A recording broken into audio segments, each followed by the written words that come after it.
Speedroids are an anime win synchro spam deck that have just enough special summoning extenders to put the deck into a rogue position. Speedroids are split into three main portions: normal summon options, free special summons, and miscellaneous tuners.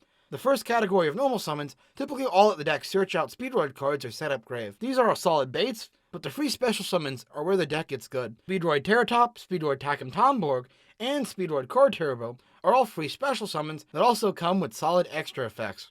Speedroid Reel is a dice whirl that can special summon out monsters from the deck depending on the result. At worst, it's a special summon 1 tuner from the deck, but at best, it's a special summon 2 from deck, and it has very good odds of letting you synchro summon into High Speedroid Cork Shooter, which is one of the best combo enablers in the deck. Speedroids have more special summon enablers and consistency boosters that help the deck play through hand traps, but what makes the deck a lot better than it should be is all the graveyard recursion the deck can go for. The graveyard value effects of cards like Speedroid Recovery and Speedroid Horse Stilts set up for grind games very well, even if the meta isn't always favorable to grind games. Speedroid's biggest issue is being locked in the wind-type monsters. While Baron the Fleur, High Speedroid, Clear Wing Rider, and even Crystal Wing is good, it's just not as much as what the other decks have access to. Speedroids are fun, and the more wind synchro monsters that get put into the game, the better Speedroids are going to be long term. Ancient Warriors are a battle phase deck done right, and that's because they mostly don't depend on the battle phase.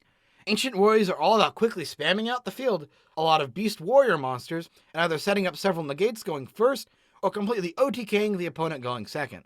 Ancient Warriors have skills to prevent the opponent from targeting, and the spell card Southeast Wind can stop the opponent from responding. And more important to going second is the insane amount of inherent summons the deck has. Also, all of your big setup cards and negates usually have extra battle effects stapled on them, just because. If you weren't sold on this deck yet, don't worry, because you can also put Tri-Brigade into this deck as well, making the deck extra capable of playing around hand traps and disruptions. Here's my build for Ancient Warriors. It's a go second build. This is a good time to mention that the deck's main problem is how some of its best cards are locked into going second, which is just not always fun in today's meta. Also, sometimes the optimal use of Southeast Wind is dependent on a coin flip, and that's obnoxious. So I have to complain about it. Dynamorphia are a very modernized trap control deck with the gimmick of paying ridiculous amount of life points for effects. They've got a very strong fusion floodgate thanks to Dynamorphia Rex term, and all their monsters float into other monsters. The deck's trap fusion summon from the extra deck and main deck, making access to the fusions easy. The deck is also able to abuse generic Dino support, like Fossil Dig, and it does synergy with Torrential Tribute. The life point gimmick is irrelevant, as the deck has countermeasures for handling it. But what keeps the deck down is all the inherent problems with trap-based decks in Yu-Gi-Oh! They have a simpler playstyle, and they're extremely dependent on going first. It doesn't help that Lightning Storm and Harpy's Feather Duster exist, and are popular choices. Even if Dynamorphia is a lot better at handling these cards than other decks, it still hurts a lot. Dynamorphia are a very solid, if not somewhat bland deck. Here's a list I found for this deck. It's teching in Lord of Heavenly Prison for some extra protection. Dragoonity are a Dragon Synchro spam deck whose newest wave of support combined with the waves of Dragon Link support has led to a very competent deck. The old goal is the same as it's always been: abuse Dragoonity Phalanx and Gay Durg for massive inboards and disruptions, but now this deck has more combo lines to follow through. For example, Dragoonity Ramus being both a searcher for Dragon Ravine and a free special summon. Dragoonity Sonatus is a 1.5 card link too. And this deck's link monster, Dragoonity Knight Romulus, is a flat out search 1, special summon 1 from hand. What the deck aims to do is also like a more specific version of Dragon Link. You're still throwing out the Borload Savage Dragon and Erratic Seal of Heavenly Spears, but you have unique forms of disruption like Dragoonity Knight Adrobar. Outside of Dragon Link, Dragoonity can make use of a small Dragon Maid package for extra disruptions. The issues with Dragoonity are very straightforward. It's Dragon Link, but with less one-card starters and harder to use extenders. It's a solid deck with great use of legacy support, but it's not going to do more than Rogue. Melfi are a reactionary level 2 beast combo deck. What Melfis do are whenever an opponent summons a monster or targets them, they bounce themselves to hand to summon or search another level 2 beast monster from deck. Also, Melfis summon themselves to hand to field at the end of turn. This lets the deck get away with some strong plays. It can make Kalanatosa, Mystical Beast of the Forest for quick pop 1. It can make Hop-Eared Squadron for a quick synchro summon. The deck's XYZs do everything from searching to providing negates, enabling Divine Arsenal Zeus. What really sets this deck up is the deck's synergy with Tri-Brigades. Tri-Brigade Karos is a level 2 beast monster, so he sets up for the Melfi XYZs. Also, the Tri-Brigade links synergize with Melfis. Specifically, Shurag the Ominous Omen can set up for his Pop 1. Also, I forgot to mention that the deck works with Obedience School and Rescue Cat. Here's a list for Melfis from Milfy Rabbit from my Discord server. The issue with Melfi's is mostly consistency, but it's partially how gimmicky their disruptions can be. Every turn is not a 5 disruption inboard, especially through hand traps. Although with the new OCG support, Melfi's are potentially looking to climb on the tier list. Here we have the king of degeneracy, Mystic Mine itself. This deck takes advantage of how hard it can be for a player to set up multiple cases of spell removal without monster effects. So the deck aims to set up Mystic Mine to just stop an opponent's game state and then burn them to death if they can't find multiple answers in a set number of turns. In the current meta, it's a lot harder to ensure Mystic Mine goes off, going second, but it's still just as likely to make people hate you as a person. Newer builds run techs like Volcanic Crane, Lava Golem, and Santa Claus to make going second easier. Funnily enough, Sail's Ban is really effective in the deck, as you can just do something like call Lightning Storm and shut off people's only removal options. Here's Jeff Leonard's top 16 list. I personally like the Final Countdown as a chosen win con, and its inclusion makes me question Final Countdown's placement in the tier list. But that's an issue for another segment. Metal Foes are a self-destruction Pendulum Fusion decks. The deck's Pendulum monsters have the central gimmick of destroying a card you control to set a Metal Foe spell or trap from deck. Between this effect and Emergency Teleport being at 3, Metal Foes end up being really consistent. The deck's main disruptions are setting up a full Metal Foes Alkahest, who's a better quick effect Relinquished, and a quick play fusion spell to make a pop. What keeps this mediocre engine viable is how small it is and how synergistic it is with other engines. The destruction effects work with engines like Yang Xing, FA, and Sky Striker. The main engine can be cut down to around 12 to 15 cards. Here's a list I made pairing the deck with Sky Strikers. I don't think this is the optimal way to play the deck, but it's a really fun ride that shows off the utility of Metal Foes very well. What hurts Metal Foes as a deck is how heavy the deck can be on resources on the Metal Foe side. Luckily, the extra engines the deck can work with help mitigate the issue. Fluffles are an extremely flexible and powerful deck. They've always had some of the best OTKs in the game, but they also have amazing support, such as their own hand trap fusion summon, and amazing synergy with fusion decks like Branded. But honestly, the deck works even better on its own. Going first, it can set up plays such as an Artifact Scythe lock and a Bahamut Shark play. Going second, it can play through a lot of disruptions by threatening almost every card in hand as a combo starter. Some notable playmakers are Eldritch the Golden Lord, who synergizes with Toy Vendor for a summon and a search. Fight for Patchwork and Edgem Chain are a continuous loop of value and consistency. Lastly, we have Fluffle Penguin, who gives extra field swarming and enables Bahamut Shark plays. Here's my list for Fluffles. It's definitely leaning towards going second, but I put in cards to ensure it can go first. This deck is a bit harder to pinpoint why it's not performing as well as some of the other decks, but I think it's because of consistency issues, as well as not being the best at playing through hand traps going first. Generator are a field spell control deck whose main gimmick is summoning out powerful boss monsters from the deck on your opponent's turn when they draw a card, as well as filling the board with free tokens. Notably, this deck makes Horror Generator Boss of Storms, who's both an Omni Negate and a Force discard. But outside of the flexibility of the available monsters, what makes this special is the main gimmick doesn't require you to summon anything on your turn. This means the deck can get away with using outside engines like Invoked, Numeron, and even Red Eyes Fusion or Dimensional Phoenix Enforcer. What's more, the deck has access to a few unique pieces of support driving the engine. World Legacy Burgeoning lets us summon 2 Generator monsters from deck to set up for a discard 3 combo. This can be done first turn off of an invoked Mechaba. Trias Haraka is an extra disruption. And lastly, there is Kuji Kiri Curse, which is a cycle option. Here's my list for the deck. I'm playing it with the invoked engine, as well as having open 13 different ways to get to the Generator field spell. And you've guessed it, the main problem with Generator is the dependence on going first.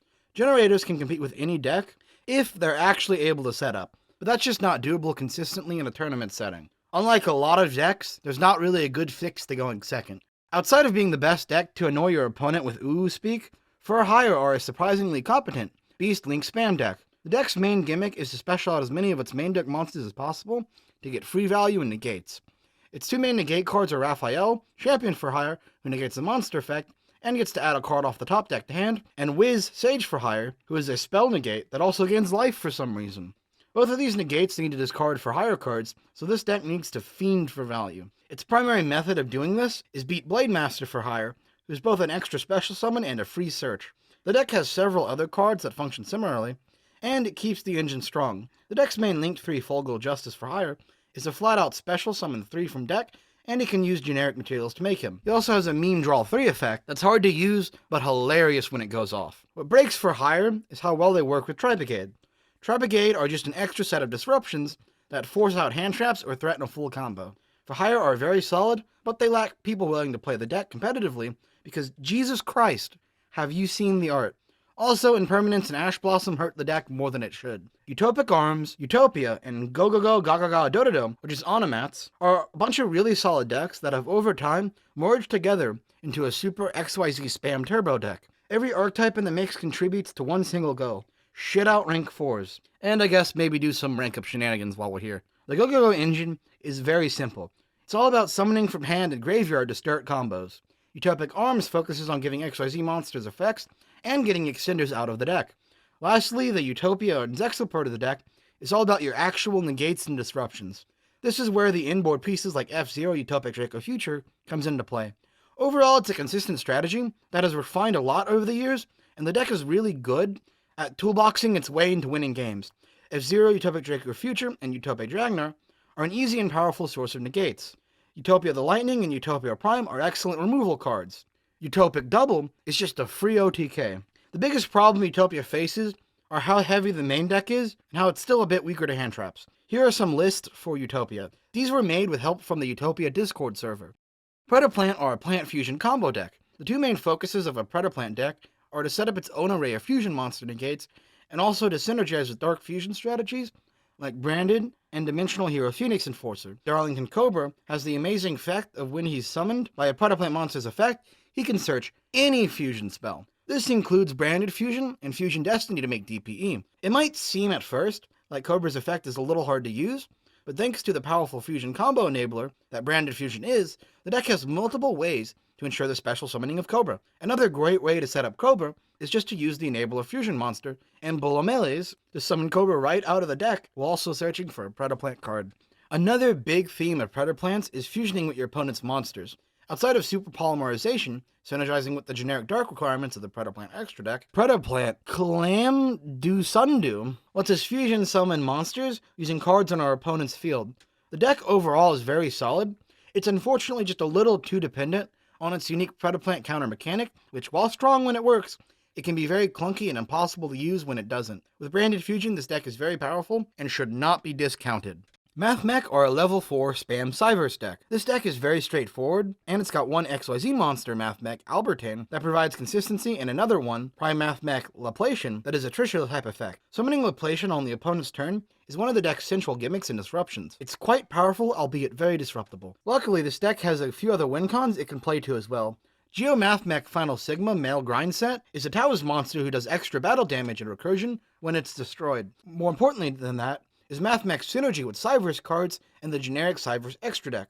These cards such as Link Devotee and Cyverse Wicked give access to much needed extenders and enable IP Masquerena and Apollosa plays. I haven't mentioned the main deck monsters yet, because they all do the same thing. Special summon themselves from hand. Putting all this together, the deck's main goal is to use its Trap Mathmax Super Factorial to summon Laplacian on the opponent's turn, while following this up with an Apollosa or Geomathmech Sigma, depending on the matchup. This deck is solid, but it's nothing special, so it doesn't have the fan base needed to really get tops. Here's another two decks that have merged into each other over the years, Mermail and Atlantean. These decks are a water wombo combo deck that can, if not disrupted, rip several cards out of the opponent's hand and then set up several negates.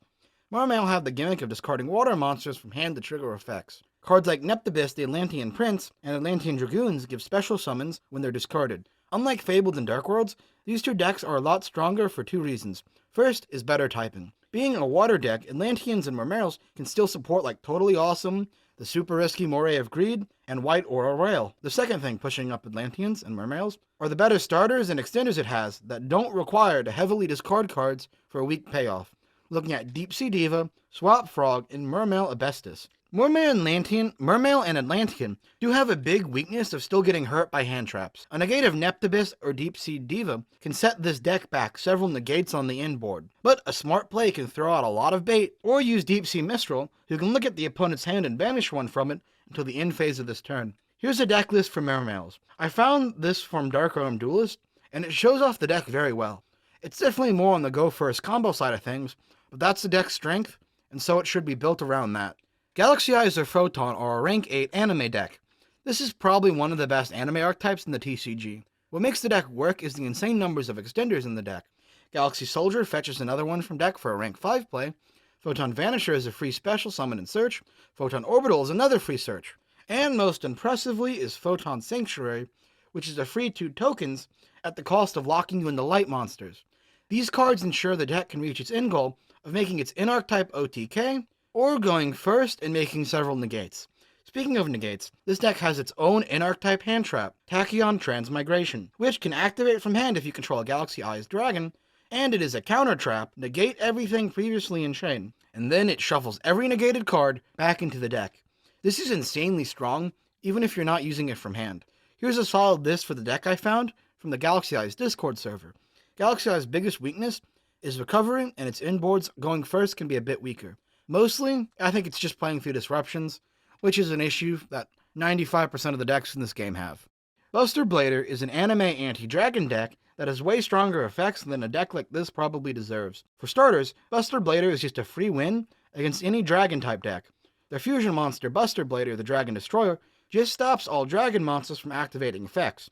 It also does a bunch of attack gain and damage shenanigans, but that doesn't really matter. The deck's synchro monster, Buster Dragon, makes every monster our opponent controls dragon-type, as well as reviving a Buster Dragon from grave. Our last piece of broken lock effects is Dragon Buster Destruction Sword, who, thanks to Union Carrier, spent some time on the ban list for being able to lock our opponent out from their extra deck. These three cards make Buster Blader have a terrifying win condition, and Buster Blader has a fantastic trap lineup to get to it. Prologue of the Destruction Swordsman just summons out Buster Blader from the extra deck, and gives it protection to your other archetype cards. Destruction Sword Memories summons a Buster Blader right out of the deck and lets you fusion summon out the win con. Lastly, Destruction Sword Flash lets us banish our opponent's entire field if we control a fusion. These traps are insanely powerful, and thanks to Buster Whelp of the Destruction Swordsman, they are searchable. This deck feels right at home fighting the branded meta, and even works with branded, as branded fusion helps make Buster Blader the Dragon Destroyer's swordsman. This deck is okay, but as a trap-heavy deck, it really does want to go first. Whenever another dragon-dominated format like Dragon Link comes up, Buster Bladers have a super solid chance of topping. Crusadia are a Link combo OTK deck that synergize very well with generic combos. What Crusadia do is they special summon themselves out from hand to a zone a Link monster points to. Then there's a bunch of miscellaneous effects to either recur value or stack massive amounts of battle damage. Crusadias have a built-in Link that searches 1, so basically any 2 Crusadia monsters can get you a full combo. This deck plays very nice with Artifact Scythe locks and the Adventure Engine. This gives the deck a competitive edge over a lot of other decks in the tier. Here's a regional top list from Michael Dismia. Even with the Verte Anaconda ban, this deck is still quite powerful, being able to abuse every single generic Link card in the game, like Apollosa and IP Masquerena. The biggest issue with Crusadia as a whole is the limitation to more or less generic Link plays and the hand trap ability of early plays. It's certainly not a bad deck, and modded support goes a long way to fix the issues, but I think it's still capped out in the rogue tier. It's time to make the anime fans a bit upset, because here is where I'm putting Hero Mush and all of the hero variants. The 3 hero variants that have been put here together particularly are Vision Hero, Elemental Hero, and Masked Hero, because they all just feed into each other and are each other's starters, extenders, and win cons. You can also put Destiny Hero too, which I will for the purpose of this tier list. Basically, hero decks work with a few main pieces. Vision Hero Forest and Increase get the Vision Hero Vylon. Vylon sets up either Elemental Hero Shadow Mist or Destiny Hero Malicious. From there, the deck makes a variety of in-pieces, such as Destiny Hero Phoenix Enforcer, which you already know what he does, Mask Hero Darklaw, who's a one-side Macrocosmos and punishes for searching, and my personal favorite, setting up Elemental Hero Absolute Zero and the Mask Hero Acid for a board wipe. Backing up this engine is a variety of extenders and consistency boosters, like a Hero Lives, which pulls a hero out of the deck, and a Hero Stratos, which searches one on summon, and can provide extra spell and trap removal. It's funny that like 15 years of legacy support only resulted in a just okay deck in modern Yu-Gi-Oh! I would love to rank this deck higher, but it just doesn't have the results I need to be higher. Alright, correction. As I am recording this, I have been notified that there have been several tops recently. So, in editing, we're going to show you some of those. Yeah, thanks. Doing a live tier list series that takes 6 months is totally fine. It's not like there's a ban list in the middle of this series, and I'm totally not losing it. I am okay. Oh, I also get to scrap the bit I wrote about people pretending heroes are a hype deck, and I'm not gonna lie to you, but yes they are. What? Here on this list we have a quadruple feature taking up a whopping 3 slots. We have Machina, Trains, Infinitrax, and Therons. All these go into a powerhouse deck called Earth Machines. Therons do get their own section later on, but for right now, they are played in this deck, so they kind of get mentioned a lot. Earth Machines are unique because all 4 separate strategies run parallel to each other. Infinitrax are all about adding inconsistency for making rank 10 monsters, as well as providing a few pieces of XYZ support for XYZ monsters such as Infinitrack Goliath and Heavy Forward. The main gimmick with Infinitrax outside of their main level 5 monsters being able to special summon themselves from hand for additional value is a rank 5 monster Infinitrax River Stormer being able to search any Earth Machine type monster from the deck, opening up insane combos. This can mean Theron King Regulus for a quick and easy negate, Scrap Recycler for scrap combos, or just a level 10 machine for an easy XYZ play. The Machina engine is all about starters and free summons. The two key cards here are Machina Redeployment, which is a discard 1 search 2, and Machina Metal Cruncher, who is a level 9 free normal summon, and search for any 3 Earth Machine monsters you run. These two cards are excellent bait, and they threaten massive combos if they resolve. The level 9 monsters help make powerful Machine XYZ plays, like Phantom Fortress and Turblathnir. You can banish a card from the opponent's hand, and Infinitrax Earth Slicer, Destroyer of Boards. The Train engine is a simple collection of level 10 Earth Machine monsters that are really good at summoning themselves on the field. This archetype also includes the fantastic collection of rank 10 monsters like Super Dreadnought Railcannon Gustav Max, who does 2k burn damage, and number 81 Super Dreadnought Railcannon Gustav, who's a Towers monster. And lastly, Super Dreadnought Railcannon Juggernaut, who's a 1-card OTK that regularly attacks 3 times with 6,000 attack points. Outside of making a player rip out their hair while filling out a deck list, trains provide an easy and dramatic payoff for the strategy. The Earth Machine strategy lets players use the best cards from the previous 3 mentioned strategies to make a very solid rogue deck. I think the deck is solid, but I can't really rank it any higher as it needs more results. The biggest issue with the deck is not having more disruptions going first, and not being the best at playing through negates like a lot of higher decks. Synchron, Stardust, or just Synchron Spam is a deck with just one simple goal. Resolve Junk Speeder, then set up as many negates as humanly possible. Let me explain what Junk Speeder does. On summon, it summons up to 5 Synchron Tuner monsters from the deck. I should not have to tell you how insane of an effect that is in modern Yu-Gi-Oh! The downside is that if the Synchron player can't get the Junk Speeder or Junk Speeder gets negated, the deck is losing out on most of its pressure. The deck has several built-in ways to protect Junk Speeder, but sometimes it's not enough. For example, Doppler Warrior can chain block Junk Speeder's effect when he special summoned to stop Ash Blossom, but that won't stop an Infinite Impermanence. There are a few ways for this deck to make easy Synchro summons. Junk Converter is a discard 1, search and set up for Synchron. Ascator Dawnwalker is a discard 1 to make a level 8 Synchro monster. And lastly, Synchron decks play a variety of free special summons like Emergency Teleport, Stardust Synchron, and in some lists I've even seen Dangers. Here's a solid list I've found. The only thing to do is change Twin Twisters for an Infinite Impermanence. It's solid outside of that. Magical Musketeer, all a column-based control deck that has monsters that gain effects when spell or trap cards are activated in the same column as them. These effects can range with anything from a search to a special summon from the deck. The deck comes packaged with its unique spell and trap lineup, which can do everything from destroy a card, to negate a card, to banish one from graveyard, or give protection. Tying this deck together is a Link 1 Magical Musketeer Max, who, when he's summoned, can search spells and traps up to the number of monsters the opponent controls, or special summon monsters from the deck equal to the number of spells and traps our opponent controls. And this is nuts and gives a solid win con to the deck after the first turn. But obviously the deck runs into some problems with consistency. It can be hard to search spell and traps for the deck early on, and it can be hard to spam monsters out to the field. There are a variety of solutions to the issue.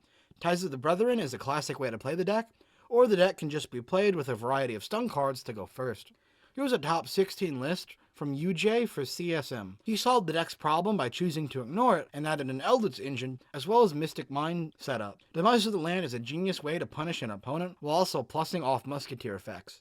ABC are a Union value deck that revolve around sending 3 Union monsters to grave or field to fusion summon an ABC Buster Dragon for a continuous value and disruption. Luckily, the method to get all 3 of our pieces out is extremely tight. Union carried the deck's field spell searches for one of our 3 monsters and equips one from deck when we summon a piece. Another method of setting up ABC Buster Dragon is with unauthorized reactivation to equip one from deck and Platinum Gadget to summon one from hand. All this means ABC Buster Dragon can be extremely easy to summon and compact and consistent as an engine. The big synergy right now is with Theron, but also ABC work with Gadget, Dangers, and if you want to shoot the deck in the foot, Ojama and VWXYZ. This is a topping list for Michael Surratt from the Richmond WCQ Regional in 2nd place. My favorite part about this list is the adventure engine the dude fit into an already packed list. The issues with ABC is dependence on the field spell or a 2-card combo. Also, the disruption the deck makes aren't as overpowering as it used to be. This is where Diddy have been moved to. You're welcome. Whenever I see Mech Knight players, I think Gollum from the Lord of the Rings, but instead of him coughing out his own name, he's just going, Gollum, Gollum, Gollum. But in all seriousness, Mekk-Knight Invoked still out here topping in 2022. The deck's goal is still very simple. Find one column with 1 or 2 cards in it, spam the living shit out of it with monsters like Mekk-Knight Blue Sky for easy searches and Mekk-Knight Purple Fall for more easy searches. Then when the board is full, get that free OTK in. Mekk-Knights now just have a lot more powerful going second cards to back up the strategy. Forbidden Droplets, Nibiru, and its own Link monster that is a search of a World Legacy card that totally can't lead to any shenanigans. The Invoked engine is a simple extra damage machine, like with Purgatrio, or it can be a follow-up play, so opponent can't come back because it's going to be negated by Invoked Mechaba. Either way, this deck is still surprisingly powerful. To this day, it has still won the mental battle, but making players not put their cards in the same column. Here's a list from the Bolivian National Championship. It was a top 8 and very well built. Hold on, wait, we can't move on yet because there's a pseudo FTK build of this deck. Thanks to Johnny Wynn in the Omaha WC Regional, who went top 8. We can see Mekk-Knight's potential as a combo deck. The deck revolves around World Legacy Scars, which can let us banish 8 Mekk-Knights with different names from the graveyard or field to send our opponent's entire hand and extra deck to the graveyard. If this resolves, we will win games. The way this is done is by using Mekk-Knight Girsu and the World Legacy support to wombo combo through our entire deck and blow out the opponent. This list is a bit dated as it ran DPE Verde Anaconda as a backup plan, but it shows off the concept very well. Agents have been in a wonderful spot since the release of the new Agent Structure deck. They have moved beyond a bad counter-fairy gimmick into being what every old Yu-Gi-Oh deck dreams of being. A personality-less combo deck. This deck has a lot of regional tops, the format right before branded. It's still a solid contender, but it's not been a go-to choice for a bit. What this deck does is use one of its starters, like Agent of Creation Venus for a shiny balls, or the Agent of Mystery Earth and the Agent of Life Neptune. These cards will cycle through its link cards to set up for a monster negate, a fairy monster search, and the bad field spell plus battle protection. The main disruption, though, comes from its synchro monsters being a quick effect Book of Moon and an Omni Negate. The Omni Negate monster, Master Flare Hyperion, needs to be mentioned more. He lets you send an agent monster from deck to graveyard to copy their effects for a turn. This means he can be a Venus if she wasn't seen yet, or an Agent of Destruction Venus, who's like Venus but gets the balls back from grave and banished instead. This right here is how Konami should make a boss monster. As this deck is fairy typed, it can abuse some problematic fairy support, like the hand trap Herald of Orange Light and a Vinyl of Herald for consistency. The real star of the show, however, is Archlord Chryssia, who in the deck is a searchable summon prevention floodgate. Here is a top 8 list from the El Salvador National Championship. This deck was paired with World Chalice. I like how he ran Guardianados as a level 8 for synchro plays. Honestly, I might need to move agents up more and World Chalice up a tier, but it's a hard call to make with agents sparse but very big results. So I'll just have agents at the top of Weak Rogue until further changes. So now that we've gone through all 55 decks in Tier 6, let's make some adjustments from the past 4 videos, as well as talking about some minor decks that I've missed throughout the tier list. First off, I've decided to split Charmers into Charmers and Familiar Possessed. They are really so unsynergistic that they function as 2 different engines. My ranking of the bad Charmer support kind of brought down the perception of Familiar Possessed, which is a very solid setup engine or combo enabler for value. It basically works by using Familiar Possessed to summon themselves out of the deck for easy value and fantastic setup. Possessed get put into Tier 4, right next to Sooth Ship and Satelic Knight, while the older janky Charmer stuff stays put in Tier 3. Nurse Burn is a deck I forgot about, all about abusing the card Dark Lord Nurse Reficule's effect of converting life gain into burn damage. Basically it turns awful cards like Gift Card and Try and Guess into OTK enablers. It also works with cards like Upstart Goblin. Obviously, as the deck depends on seeing Nurse, there are some consistency issues. Luckily, Nurse is a Dark Lord, so she's searchable off banishment of the Dark Lords, so that helps a lot.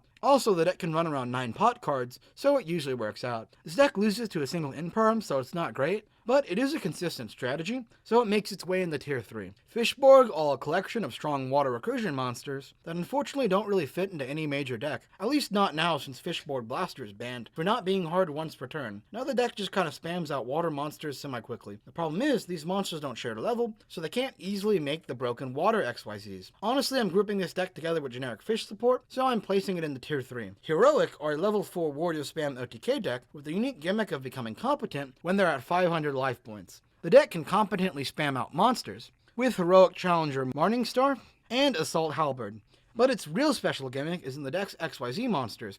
Heroic Challenger Clavios lets us set our life points to 500 to double the attack of one monster. It can also gain the attack of one monster on the field. Heroic Champion Excalibur sets his attack to 4k. Heroics also have a spell and trap lineup to both search out its monsters and double the attack of monsters. Basically, what I'm telling you to do with this deck is ignore common sense, make Excalibur, so does attack the 16,000, but outside of that, this deck has access to solid summoning disruption thanks to heroic champion Gondiva, and we've already been over how strong the generic rank 4 toolbox can be. These guys get put in the tier 4 next to Gimmick Puppet and Fortune Lady. Despots are getting moved into tier 4. They were very dependent on Auroradon and its combos. I missed moving them down last video, as the ban list did come out right near the very end of production. Sun Avalon have 2 regional tops, so I'm moving them into tier 6. It's partially because of how good Therons are with them, but it might be because I also underrated the deck a bit. I'm moving up Pendulum Mechanics to tier 6 as well, because of one man by the name of Triff Gaming who topped with them. Honestly, I'm disappointed in the rest of the Pendulum community for being absolutely awful at the game and not being able to top. Like, it was actually just Triff who's topped with this deck. Like, damn. The rest of y'all need to try harder. Jesus Christ. Alright, that's it. Thanks for watching, everyone. I'm torn between shotgunning out the last 2 parts of the series or doing something else to ease my sanity. I'm not sure yet, but thanks for watching. I have big plans for some future videos, so be ready for that. They're going to be on the same level of effort as the series, so be ready. And man, if you've come this far, please subscribe and drop a comment below. I do listen to feedback for the series, and if you've got a deck that's topped recently, join the Discord, send me the list. I'd love to move your deck higher up. I'll see you next time.